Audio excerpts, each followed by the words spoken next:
नमस्कार, मैं दीपक कुमार आप सभी का स्वागत करता हूँ द आदर्श टाइम। दोस्तों, जिस तरह से पवन खेरा ने प्रधानमंत्री नरेंद्र मोदी के पिताजी का अपमान किया और उसके लिए उनके ऊपर जिस तरह से असम पुलिस और हेमंत विश्व शर्मा ने कार्रवाई की और जिस कार्रवाई के बाद पवन खेरा ने सुप्रीम कोर्ट में अपने वकील के माध्यम से माफी तक मांगा और कहा कि मैंने माफी मांग लिया, बिना शर्त माफी मांगा। तो उन्होंने माफी तो मांग लिया, उसके माफी मांगने से सुप्रीम कोर्ट ने उन्हें तत्काल राहत तो दे दी है, पर क्या सिर्फ माफी मांगने से पवन खेरा इस केस से बाहर हो जाएंगे? क्योंकि सुप्रीम कोर्ट में जब उनके वकील अभिषेक मनु सिंघवी ने सुप्रीम कोर्ट से कहा कि इस केस को रद्द कर दिया जाए एफआईआर को, तो सुप्रीम कोर्ट ने रद्द करने से मना कर दिया। तो फिर क्या यह माना जाए कि सुप्रीम कोर्ट ने जिस तरीके से उस केस को रद्द करने से मना किया, तो अभी पवन खेरा के लिए बहुत कुछ बाकी है और उनको इस किए का सजा मिलेगा। दरअसल सुप्रीम कोर्ट में इनका जो वकील था अभिषेक मनु सिंघवी, उन्होंने सुप्रीम कोर्ट में क्या बातें कही? उन्होंने कहा था कि इन केसों को एक जगह क्लब कर दिया जाए, जो जगह जगह पे एफआईआर हुई है उनको एक जगह क्लब कर दिया जाए। तो इनके ऊपर एफआईआर कहाँ हुई है? उत्तर प्रदेश में और असम में हुई है। दोनों जगह के मुख्यमंत्री को इस टाइम देश में एक ऐसे मुख्यमंत्री के तौर पे माना जाता है कि जो किसी भी बड़बोले नेताओं एवं इन जैसे पवन खेरा जैसे चाटुकारिता करने वाले परिवार की चाकरी करने वाले लोगों को बकसने वाले नहीं है। दरअसल पवन खेरा ने प्रधानमंत्री नरेंद्र मोदी का अपमान सिर्फ इसलिए किया है क्योंकि उन्होंने जब राज्यसभा का चुनाव हो रहा था उस समय पे एक ट्वीट किया था और वो कहा था कि शायद मेरी तपस्या में कोई कमी रह गई, इसलिए मुझे राज्यसभा का जो चुनाव हुआ उसमें मुझे जगह नहीं मिला। तो उसी जो तपस्या में कमी रह गई थी, उसी तपस्या को पूरा करने के लिए अब पवन खेरा इस तरह की हरकतें कर रहे हैं और वो कांग्रेस पार्टी का राष्ट्रीय प्रवक्ता है और जो राष्ट्रीय प्रवक्ता हो उनकी कुछ तो जिम्मेवारी बनती है। जब राष्ट्रीय प्रवक्ता इस तरह से बात करेंगे, इस तरह का शब्दों का चयन करेंगे, तो जो छोटभैये नेता है, जो सड़क छाप नेता है कांग्रेस पार्टी का, वो किस तरह से बात करेंगे, वो कैसे शब्दों को चुनेंगे? तो दरअसल जो अभिषेक मनु सिंघवी ने कहा था कि इन केसों को एक जगह क्लब कर देना चाहिए, तो उनके केस अगर क्लब भी हो गया तो कहाँ होगा? या तो उत्तर प्रदेश में होगा या आसाम में होगा। तो आसाम की जो सरकार है, जो मुख्यमंत्री हेमंत विश्व शर्मा, उन्होंने इनको टेलर तो दिखाई दिया है कांग्रेस पार्टी को और पवन खेरा को, किसी टेलर मात्र से ही इन्होंने माफी मांग लिया और अब माफी वीरों की लिस्ट में राहुल गांधी के साथ साथ पवन खेरा का भी नाम जुड़ गया है। पर अगर इसका जो एफआईआर है वो अगर एक जगह क्लब भी कर देता है, अगले मंगल बुध जब भी सुनवाई होगा सुप्रीम कोर्ट में, क्लब कर देता है, तो इनके ऊपर ट्रायल तो चलेगा, केस तो चलेगी। तो अगर मान लीजिए कि अगर इनकी केस अगर उत्तर प्रदेश में अगर क्लब की जाती है और उस केस की सुनवाई उत्तर प्रदेश में होती है और ट्रायल उत्तर प्रदेश में होता है, वो तो होना ही होना है, या तो उत्तर प्रदेश में होगा या आसाम में होगा।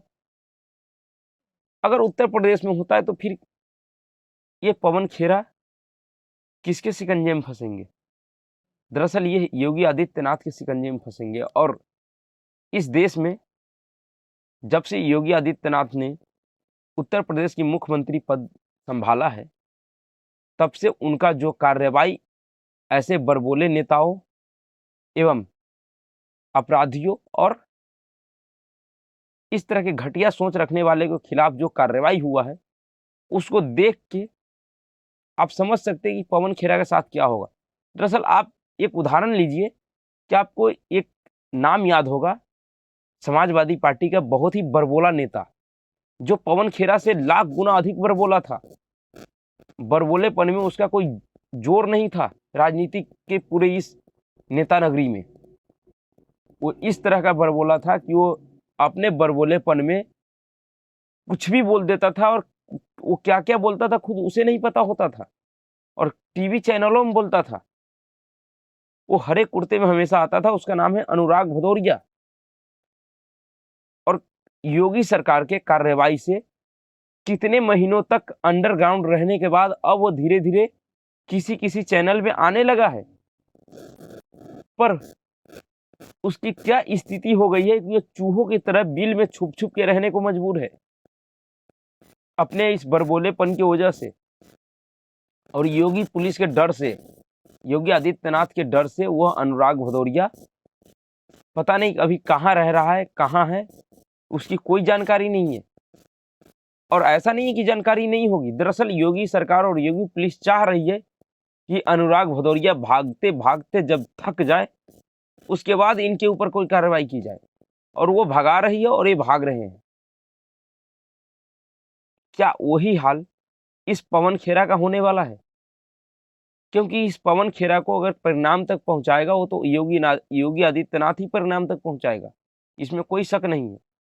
पर कब पहुंचाएगा, कितने देर दिन बाद पहुंचाएगा और किस तरीके से पहुंचाएगा, ये तो शायद अभी पवन खेरा को ही पता नहीं होगा। लेकिन अगर पवन खेरा का केस उत्तर प्रदेश में अगर चला जाता है और उसकी ट्रायल उत्तर प्रदेश के किसी भी कोर्ट में चलता है, तो यह संभवतः पवन खेरा के लिए एक ऐसी स्थिति होगी जिसमें वो सोचने पे मजबूर हो जाएंगे कि हम करें क्या, राजनीति में रहें या राजनीति छोड़ दें। क्योंकि योगी आदित्यनाथ जी जो इलाज करते हैं, खास करके ऐसे बरबोलो नेताओं का, जिनकी औकात, जिनकी हैसियत एक चुनाव जीतने तक की न होती है, वह इस तरह से संवैधानिक पद पे बैठे हुए व्यक्तियों को उनके पारिवारिक जीवन में जाकर, जिन लोगों का राजनीति से कोई लेना देना नहीं है, उनके ऊपर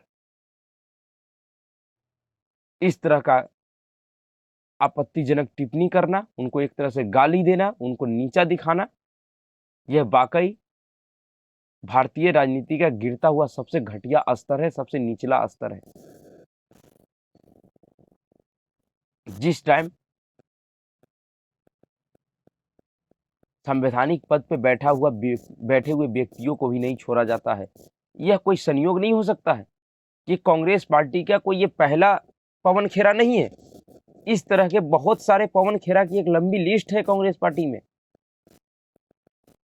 जो राष्ट्रपति से लेके प्रधानमंत्री से लेके उन तमाम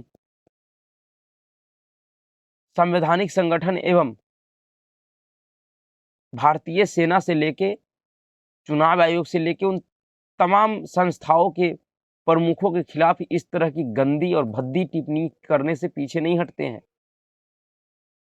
अभी आपको ध्यान होगा, कुछ दिन पहले का ही मामला है, जब अधीर रंजन चौधरी जो लोकसभा में नेता प्रतिपक्ष था कांग्रेस पार्टी की तरफ से, उन्होंने राष्ट्रपति, माननीय राष्ट्रपति जो इस देश का सबसे सर्वोच्च पद है, उससे ऊंचा कोई पद नहीं है भारत में, उस राष्ट्रपति जी का किस तरह से राष्ट्रपत्नी कह के अपमान किया था। तो यह सिर्फ स्लिप ऑफ टंग जिसे कहते हैं, जुबान फिसल जाना, वह नहीं है। दरअसल कांग्रेस पार्टी ने एक नियति बना ली है, एक नियम बना लिया है, चाहे वो राहुल गांधी हो या कोई रोड सड़क छाप पवन खेरा जैसे नेता या अधीर रंजन चौधरी जैसे लोकसभा के सदस्य, सबका एक ही पैटर्न है कि जहां भी मौका मिले बीजेपी के पक्ष में जो भी खड़े हुए दिखाई दे और कांग्रेस के खिलाफ जो भी दिखाई दे, उनको गाली देना ही देना है, और यह नियति बन गई है कांग्रेस पार्टी। तो अब इस पवन खेरा को परिणाम तक अगर योगी आदित्यनाथ जी को मौका मिला तो जरूर पहुंचाएंगे, इसमें कोई दो मत नहीं है। और ऐसा परिणाम तक पहुंचाएंगे कि पवन खेरा भविष्य में अगर राजनीति में रहेंगे तो इन चीजों को जरूर ध्यान रखेंगे कि कैसे कब बात करना है। इस तरह की बरबोलापंती उनका कभी सामने अब नहीं आएगा। अगर योगी आदित्यनाथ जी को मौका मिलता है तो। अब देखना सिर्फ सुप्रीम कोर्ट के अगले सुनवाई पे है कि सुप्रीम कोर्ट इसमें क्या फैसला देती है और कहाँ पे पवन खेरा का केस क्लब करता है। एक तरफ पवन खेरा के लिए कुआं, दूसरी तरफ खाई है। गिरना तो है इनको, चाहे कुएं में गिरे या खाई में गिरे, क्योंकि इन्होंने जिस तरह का काम किया है इससे स्पष्ट हो गया कि इन्हें गिरना जरूर है। या तो हेमंत बिस्व शर्मा के झोली में गिरे या योगी आदित्यनाथ जी के झोली में गिरे। किधर भी गिरेंगे हिसाब इनका दोनों तरफ ही बराबर होगा। पर इस देश को, नागरिकों को ज्यादा उम्मीद है कि पवन खेरा को परिणाम तक योगी आदित्यनाथ ही पहुंचाएंगे। इनका हिसाब किताब योगी आदित्यनाथ ही करेंगे। अभी के लिए इतना ही। अगर आपको वीडियो अच्छा लगा तो वीडियो को लाइक कीजिए, शेयर कीजिए और चैनल को सब्सक्राइब जरूर कीजिए, क्योंकि इससे हम जैसे लोगों का मनोबल बढ़ता है और अच्छे से काम कर सके इसकी प्रेरणा भी मिलती है। इसलिए और चैनल को सब्सक्राइब करने के साथ साथ बेल आइकन को जरूर दबाइए कि जो भी आगे मेरा छोटा मोटा जो भी सुझाव हो वो आप तक सही टाइम पे पहुंच सके। नमस्कार।